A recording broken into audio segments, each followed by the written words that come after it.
제가 아시다시피 보통 한 달 동안 보통 한 달이 보통 4주잖아요. 뭐 길면 5주. 그 주에 좀 전체적으로 좀 일관적인 메시지로 말씀을 전하려고 합니다. 왜냐하면 가장 큰 이유가 한 번 들으면 그냥 이렇게 좀 그때는 뭐 이렇게 좀 받아들이고 금방 또 사라지잖아요. 물론 이제 그걸 4번 듣는다고 뭐 더 기억나고 그건 아니지만 그래도 정말 중요한 하나의 메시지를 이렇게 일관되게 좀 다양한 관점에서 다양한 방법으로 다양한 주제로 어떻게 하나의 주제로 이렇게 하면은 그것이 좀 더 우리의 영혼과 우리의 내면에 체득화될 가능성이 훨씬 많거든요.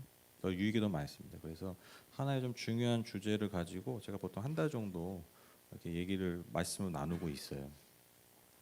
그런데 여러분 이번 주에 제가 이렇게 설교를 이렇게 되짚어 보면 제가 마음에 이렇게 여러분께 집중적으로 다뤘던 게 뭐냐면 바로 우리의 불완전함이었습니다. 불완전, 우리 존재의 불완전함.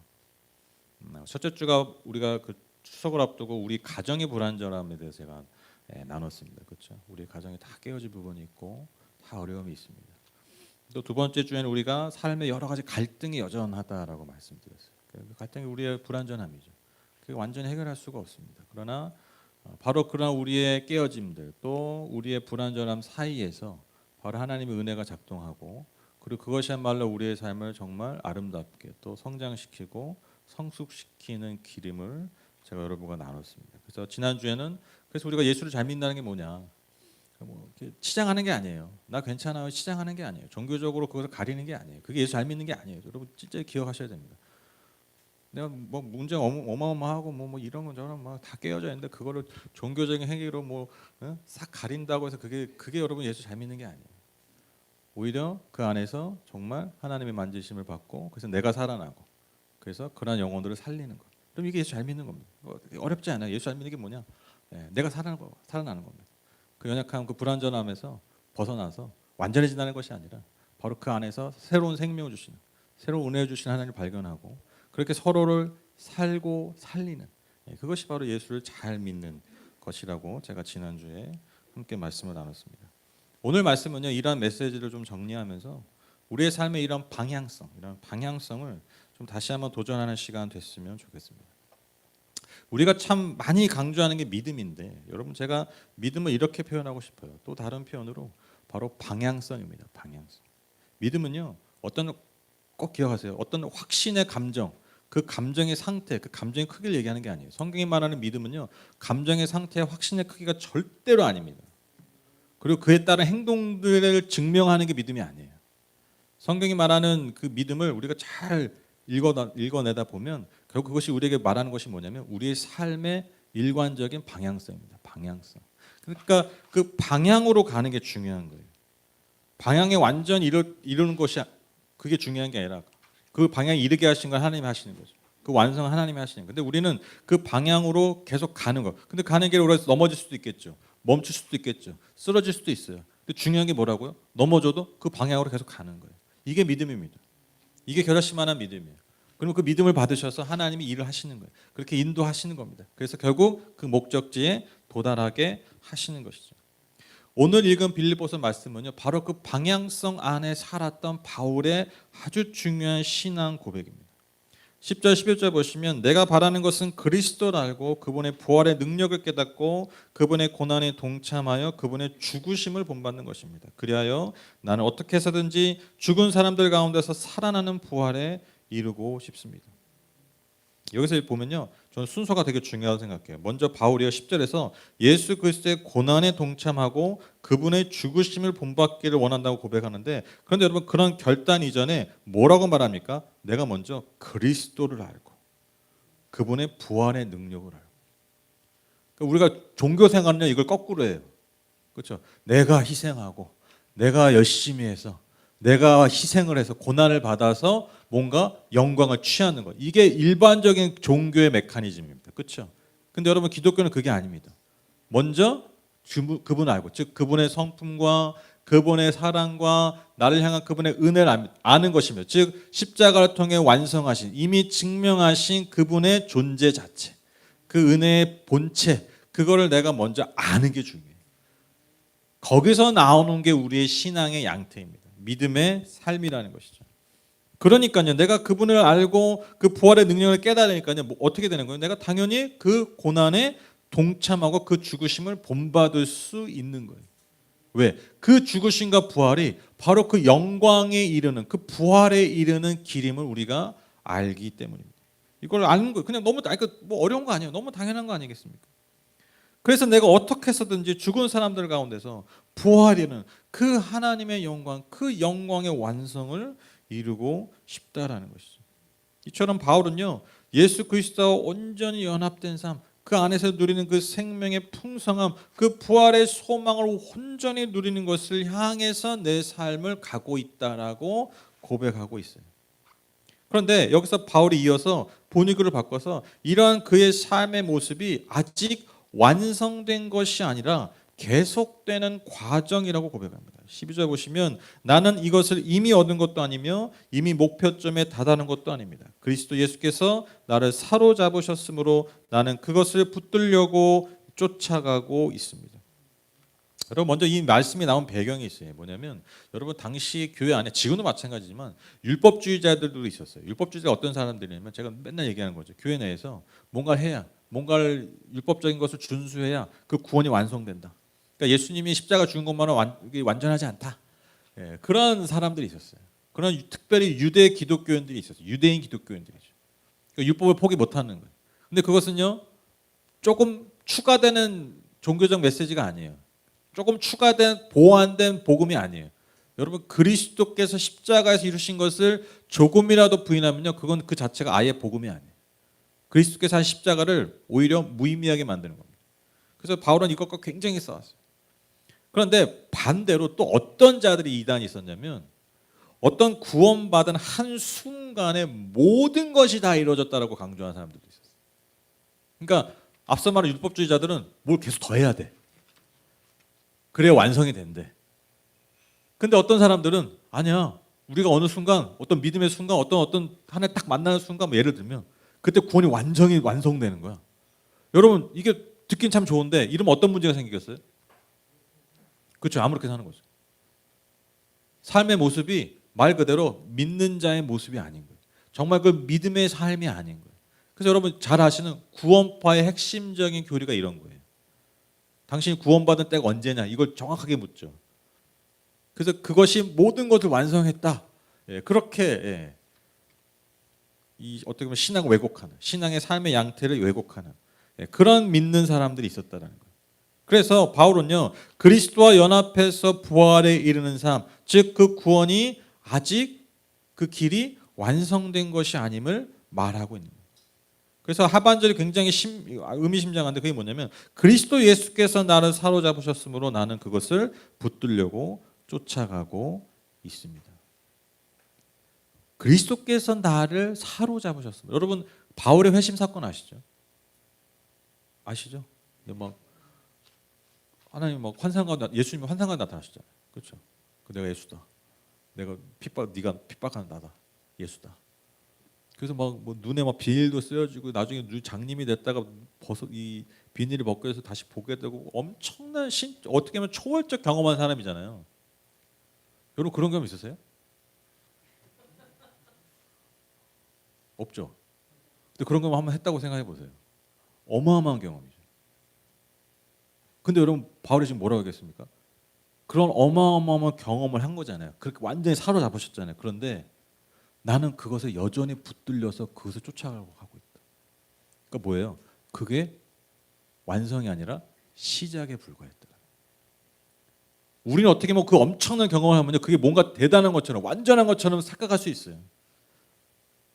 그런데 그런 엄청난 경험을 했던 바울도요, 그것을 어떻게 해석했습니까? 아, 내가 믿음의 삶을 가는 그 방향으로 가는 출발에 불과했다. 이게 믿음이라는 거예요. 여러분 사실 이 땅에 완전한 게 어디 있겠습니까? 그렇죠? 자꾸 완전한 것을 강조하고 그런 게 있다가 강조하는 게 뭐냐면 그게 이단들이에요. 너가 완전해질 수 있다. 그게 이단들이고 그게 장사꾼들이에요. 장사꾼들이 하는 그거잖아요. 드디어 여러분 여러분의 고민을 해결할 여러분 풀지 못했던 그 문제를 해결할 제품이 이제야 나왔습니다. 이게 장사꾼들이 맨날 하는 거잖아요. 그것도 몇 개월 있으면 또 드디어 사실 그게 조금 문제가 있었는데 그것을 완전히 보완한 진짜 완전한 물건이 나왔습니다. 근데 또 한 3개월 있다가 계속 그런 거잖아요. 이제 올 때 보면 하여튼 시즌별로 집에 믹서기가 생겨. 이것이야말로 정말 영양소를 파괴하지 않고 뭐 아주 완벽하게 깔끔하고 뭐 정리도 편하고 뭐 옛날 뭐 방망이였다가 뭐 했다가 또 요즘 또 방망이도 안 돼. 이제 닌자던데요. 뭐 촥촥촥 닌자 이제 여러분 이제 또 나옵니다. 또 나와요. 네, 확실히 좋죠. 네, 근데 이제 더 좋은 게 나옵니다. 여러분 세상에 완전한 게 없어요. 다 불완전해요. 여러분 그 전자제품들이 막 나오고 여러분 그 여성 인권이 엄청 올라갔잖아요. 여성 인권. 그 여성의 사회 참여가 많아졌잖아요. 여러분 그 사회학자들 분석할 때 여성 인권에 가장 기여한 게 뭔지 아세요? 더 내려가셔야 돼요. 재미있게도 세탁기예요. 세탁기. 20세기 중반에 세탁기가 발견되고 나서 여성의 가사가 획기적으로 줄어든 거예요. 그때 또 애가 한둘이에요. 그거 빨고 널리고 말리고 정리하고 그것도 중간에 밥해. 그래서 여러분 세탁기의 발명이 여성이 사회 진출로 이끈 아주 결정적인 아주 중요한 역할을 한 게 여러분 그 기술의 발전. 근데 여러분 아시잖아요. 여러분 기술이 발전하고 여러분 뭔가 내가 편해진 것 같은데 할 일이 더 많아졌죠. 신경 쓸 일이 더 많아졌죠. AI 이제 나오잖아요. 이제 뭐 심지어 이제 전문가들 다 그렇게 얘기해. 이제 노동의 시대가 끝났다고 얘기해요. 노동의 시대. 이제 노동 안 한다. 우리가 그렇게 하기 싫어하는. 내일 출근하기 싫잖아요. 다. 그렇죠. 다 그것 때문에 진짜 너무 힘들잖아요. 근데 이제 노동의 시대가 끝났다고 얘기해요. 정말로 그래요. 세상이 좋아질까요? 이 세상에 완전한 게 없어요. 또 다른 문제, 더 심각한 문제를 우리의 삶은 더 골마 터질 겁니다. 이거 저는 AI를 잘 사용합니다. 사용하는데 그걸 피할 수 없다는 걸 알면서 써요. 반드시 올 거예요. 그런 시대가. 그 시대를 우리가 어떻게 지혜롭게 버티고 어떻게 하나님이 우리에게 주신 그 소명의 삶을 향해 나아갈까. 이게 우리의 고민입니다. 세상은 좋아지지 않습니다. 세상은 여러분 완전해지지 않아요. 그게 우리의 믿음의 도전이에요.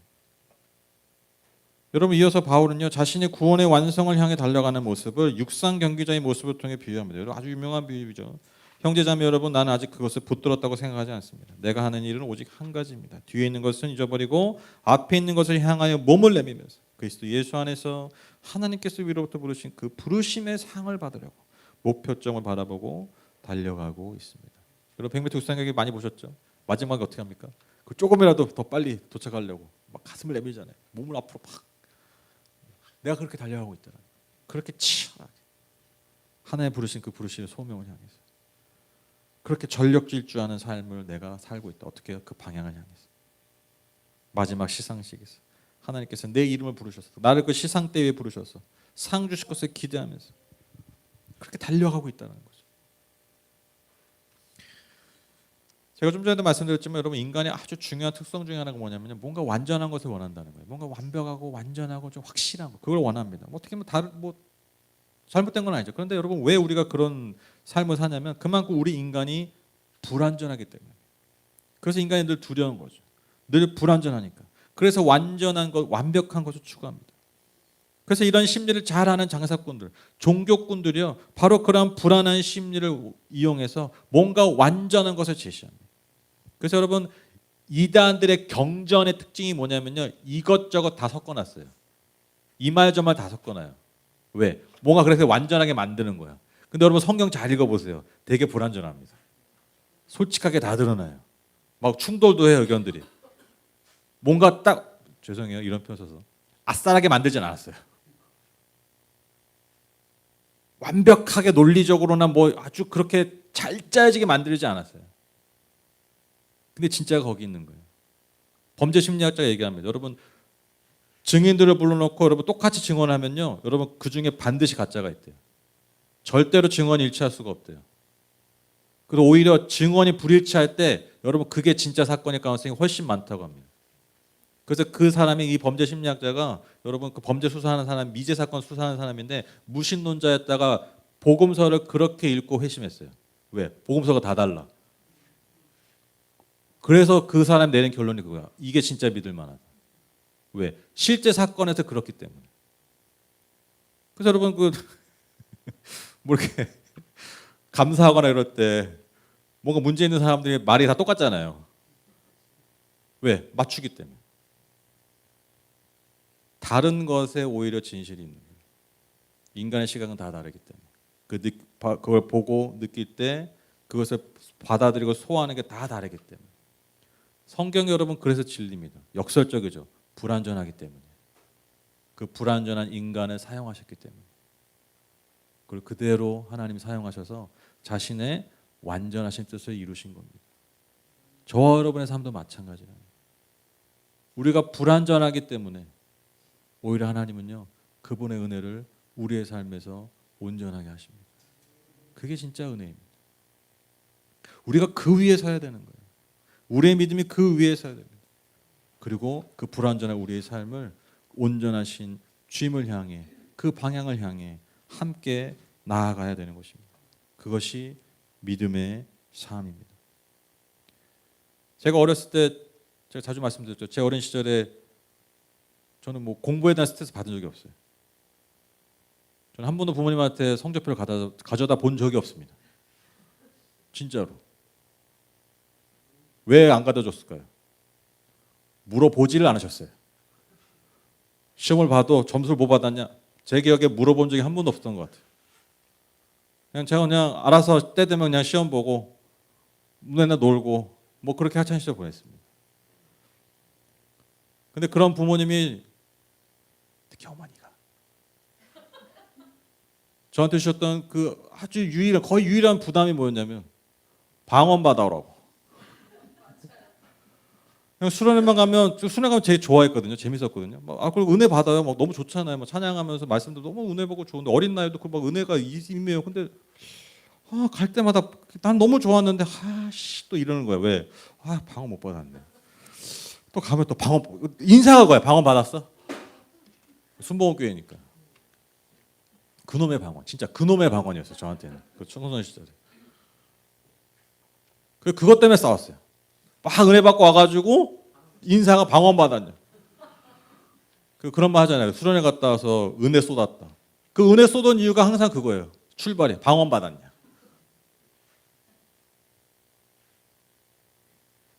어릴 때 저한테 그게 거의 뭐 몇 개 안 되는 진짜 스트레스였어요. 근데 제가 10대 후반 고3 때인가 제가 20살 때인가 제가 그때 이제 성령대망에서 방언을 받았어요.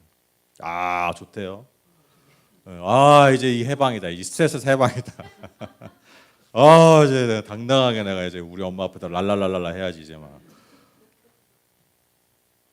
좋던데요. 정말 그 성경에 있는 고백처럼 뭔가 내가 하나님과 더 깊이 연결되는 듯한 그런 마음이 생기고 너무 좋던데요. 기도할 때. 놀라운 사실은요. 저는 하나도 변하지 않았다는 거예요. 그 영적 체험을 하고도요. 저는 여전히 노안석이고요. 여전히 부족하고 여전히 불완전한 존재였다는 거예요. 중요한 건 그 방언이 저를 완전한 게 아니라 그 불완전한 저를 더 완전하신 하나님께 이끈 하나의 중요한 길이었지만 그게 저를 완전하게 하지 않았어요. 그거 받으면 뭐가 될 줄 알았거든요. 왜? 하도 받으려니까 받으면 뭐가 되겠지. 근데 생각해보면 우리 엄마도 방언을 하는데 그렇게 뭐 달라진 것 같진 않아. 뭐 비슷해. 근데 다 하다 믿져야 본져야 한번 받아보려고 한 거죠. 열심히 해봤죠. 근데 여러분 그게 저를 완전하게 하잖아요. 이 세상에 완전한 게 없어요. 그게 가치가 없다는 게 아닙니다. 다시 말씀드립니다. 우리는 그 모든 걸 통해서 그분께 그 방향을 향해 가는 거예요. 그게 믿음입니다. 그래서 여러분 삶의 고난, 나의 실패, 여러분 오히려 믿음의 사람들은요 이런 것들을 통해서 즉 내가 불완전한 것을 확인한 그 순간 오히려 더 하나님을 향해 더 분명한 방향으로 삶을 틀었던 사람들 인정하시죠? 수많은 여러분 믿음의 고백들, 간증들의 고백이 결국 이거 아닙니까? 나의 고난, 나의 실패, 즉 내가 불완전한 존재임을 깊이 깨달았을 때 내 삶의 방향을 다시 주님께 돌렸습니다. 이게 간증이에요. 이게 믿음의 고백입니다. 그래서 제가 이번 달의 메시지 전체를 통해서 그 불완전에 집중했던 이 메시지를 통해서 여러분이 불완전합니다. 여러분의 자존감을 낮게 하려는 것이 아니라 여러분 오히려 역설적으로 내가 그 불완전함을 인정할 때, 즉 내가 내 삶에 고난이 여전히 있고 내 삶에 불완전함이 여전히 있고 내가 때로는 실패를 하지만 여러분 그 실패와 그 불완전함과 그 고난을 통해서 나 자신을 그렇게 정의 내리지 마시라. 오히려 그것이 우리의 삶을 더 분명하게 하나님을 향한 그 완전하신 주님을 향한 방향으로 우리의 삶을 이끄는 하나님의 아주 중요한 초대입니다. 거기서 꼭 기억하셨으면 좋겠어요. 거기서 꼭 기억하셨으면 좋겠어요. 결론을 맺겠습니다. 오늘 제가 한 분을 소개시켜드리고 싶어요. 코리텐붐 여사라고 보통 부르는데 이분이 어떤 분이냐면 네덜란드 분이에요. 네덜란드. 근데 이분이 아주 그 신실한 그 시계공 부모님 아버지 딸로 막내 딸로 태어난 분이에요. 근데 아주 믿음을 아주 신실하게 살았다. 그래서 이분이 평생 독신으로 살았어요. 언니랑. 그래서 아주 봉사하면서 그렇게 돼서 생을 살다가 이분이 50세 정도 됐을 때 무슨 일이 벌어졌냐? 여러분 잘 아시는 세계 2차 대전이 벌어집니다. 그때 나치 독일에 의해서 유럽이 초토화가 됐죠. 그리고 가장 그때 고통받았던 민족이 누굽니까? 유대인이죠. 유대인들이 600만 명이 죽었다고 그러잖아요. 수용소에 끌려가고. 근데 이 가족이 그 집에서 그 유대인들을 숨겨줬어요. 그 끌려가면 뭐 바로 수용소 가면 죽는 거예요. 실험당하 죽고 뭐 이러저러 죽고 굶어 죽고 노동하다 죽고. 그걸 알기 때문에 몰래 숨겨줬던 거예요. 근데 여러분 이게 계속 그게 가능했겠습니까? 아니죠. 결국 걸리게 돼서 이 가족 전체가 바로 그 수용소에 같이 끌려가요. 안타깝게도 거기서 가족 대부분이 죽게 됩니다. 그리고 이분은 그 안에서 엄청난 고통과 시련을 겪고요. 말로 다 할 수 없는. 감사하게도 감사한 건지 모르겠지만 감사한 거죠. 이분과 오빠가만 둘이 살아나오게 됩니다. 근데 여러분 이분이 그 수용소에서 정말 어마어마한 고통도 겪었지만 정말 어마어마한 하나님의 놀라운 역사들을 보게 됩니다. 하나님 일하심을 보게 돼요. 그래서 그것들을 기록한 책이 있어요. 그게 바로 아주 유명한 책인데 주는 나의 피난처라는 책입니다. 이게 어떻게 뭐 회고록 같은 거고 간증집 같은 건데 이게 20세기 전 세계적으로 엄청난 영향을 끼친 책이에요. 많은 그리스도인들에게 감동을 주고 소망을 줬던 책이 주는 나의 피난처라는 책입니다. 저도 예전에 청년들이랑 같이 봤던 기억이 있습니다. 그렇죠? 기억 안 나죠? 나요? 네. 여러분 이 책 한번 꼭 추천해드리고 싶어요. 주는 나의 피난처라는 책인데 일단 재밌어요. 너무 재미있고 정말 너무 은혜로워요. 진짜 흔히 말해서 너무 은혜로워서 이 책 꼭 한번 추천해드리고 싶습니다. 그래서 정말 신실하게 믿음을 지키는 것이 무엇인가, 또 그 믿음의 삶에 하나님 일하시는 어떤 놀라운 순간들. 그게 뭐 장밋빛 얘기만 있지 않아요. 정말 어려운 일, 고통의 순간 근데 그 모든 것 통해서 정말 믿음으로 그것을 승화해 나가는 어떤 한 여인, 참 미약한 여인이잖아요. 그 여인의 어떤 믿음의 삶의 스토리인데 정말 이 책은 신앙인으로서 한번 꼭 볼만한 책입니다. 근데 이 여인이 아무리 믿음이 있었지만 하나님께 그렇게 기도할 수밖에 없었다는 거예요. 왜 하나님 이런 고통을 나에게 주십니까? 왜 우리 가족에게 자꾸 주십니까?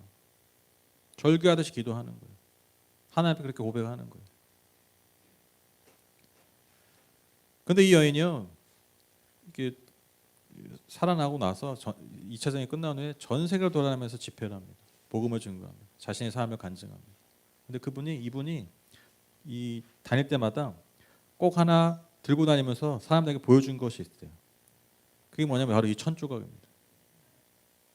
뭐 같아 보이세요? 네, 굉장히 지저분하죠. 실들이 막 엉망진창이잖아요. 실타래가 막 엉켜 있잖아요. 뭐 아무것도 아니잖아요. 어떻게 보면 쓰레기처럼 보이잖아요. 근데 이쪽 면이 아니라 그 반대면에는 바로 이러한 면류관, 왕관이 있다는 거예요. 이 코리테몬 여사가 복음을 증거하면서 이 천조각을 보여주면서 이렇게 얘기한다는 거죠. 우리가 인생을 살 때 보는 면은 바로 아까 처음 봤던 그런 면이다. 다 엉켜 있고 문제투성이고 내가 해결할 수, 내가 풀 수 없는 엉망진창인 것 같은 보이는. 우리가 인생에서 보이는 면은 그거다. 그러나 하나님은 바로 그러한 인생을 통해서 아름다운 왕관을, 작품을 수놓고 계시는 거다. 우리가 지금 보고 우리가 지금 느끼는 것은 그렇게 엉망진창 우리의 불완전함과 그런 모습인 것 같지만 하나님은 그러한 인생의 한 땀 한 땀, 한 수 한 수를 놓으시면서 생명의 면류관, 그 영광의 면류관을 만들어 가고 계시다라는 거예요. 그거 우리 지금 볼 수 없죠. 그러나 하나님 반드시 이렇게 아름다운 면류관을 우리의 삶을 통해 만들어가고 계시다라는 것입니다. 결론을 맺겠습니다. 저나 여러분이나 불완전합니다. 내 개인도 불완전하고요, 내 환경도 불완전합니다. 때로는 엉망진창입니다. 오늘 말씀의 제목처럼 얼기설기 설켜 있고 내가 절대로 풀 수 없는 엉킨 실타래 같은 게 우리의 삶의 모습일 수 있습니다. 하지만 여러분 꼭 기억하십시오. 정말 꼭 정말 이 마음을 잃지 않으셨으면 좋겠어요. 하나님은 그 삶을 통해서 아름다운 면류관, 아름다운 작품을 수놓고 계심을 여러분 꼭 기억하십시오. 그 장차 그 아름다운 면류관을 하나님께서 여러분에게 선물로, 상으로 주실 줄 믿습니다. 그 부르심의 상을 향해서, 그 방향을 향해서 함께 걸어가는, 함께 손잡고 가는 저 여러분 이 하늘복교회 공동체 되기를 주님의 이름으로 축복합니다. 기도하고 마치겠습니다.